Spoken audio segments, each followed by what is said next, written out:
And a good place to start is to understand how and what is this experience of life. We can't fully unpack it, but a little bit, and enough to a degree that we can start making modifications. So 2 things we need to understand. What is this experience of life? And how we experience it. Okay? So this is a little bit of a monologue, but let me try and explain it. To understand the experience of life, we can focus on the 2 words, experience and life, right? And without getting too philosophical, let's talk about experience. Experience is something that is happening now.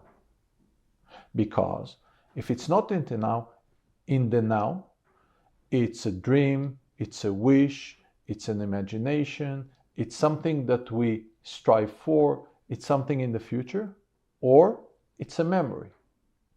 It's something that happened in the past. An experience happens in that very moment. Right? If it passed, it's a memory of an experience. If it's in the future, so an experience is in the now. That's one element.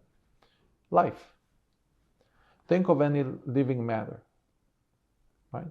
One of the key characteristics is it never stays the same. Think of plants, think of animals, think of people. We constantly change. Right? So that's one. On the other hand, think of cement. Doesn't get more dead than that, right? It doesn't change unless there is an external force operating on it. Nothing will change. It can stay the same for hundreds of years, right? So one thing about life, it's dynamic. It's constantly changing. The second thing, it is unpredictable, right? You see a baby, you can never fully predict how it's going to be when it grows up. You plant, even if you know what you're planting, you plant an orange tree. You know you're going to get an orange tree, but you don't know exactly how it's going to look like, how many oranges will it produce, how long will it live. There is always an uncertain element about any living matter, right? So life contains itself 2 key characteristics. It's unpredictable and it's dynamic, right? And the experience brings it into the now. So our life experience has to include all those 3 elements, right? For us to be fully alive. Once we diminish any of those 3 dimensions, we become less alive. We experience less of life, right? That's already a key understanding if you take it in, because any rigid structure that you try and put in place in your life goes against the nature of life. So any ritual that you're very rigid about, it goes against the essence of it. So it's never gonna help you find your happy place. Right?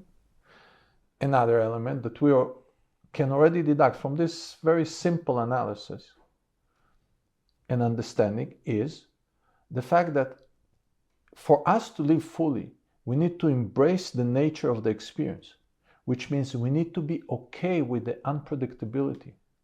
We need to be okay with the unknown. If we're not okay with it, we detract our ability of living fully. When we seek the predictability, we diminish our own experience of life. Now that is the most common trait with many people, because they associate predictability with safety, with security. So they seek the predictability. They want to know what's going to be in their life in a month, in a week, in a year, in 10 years. And they believe that they will, if they put certain structures, that will give them that predictability. So they already operate twice against the essence of life. They put rigid structures and they do not embrace the unpredictable nature. And they're trying to manage the dynamic element. See?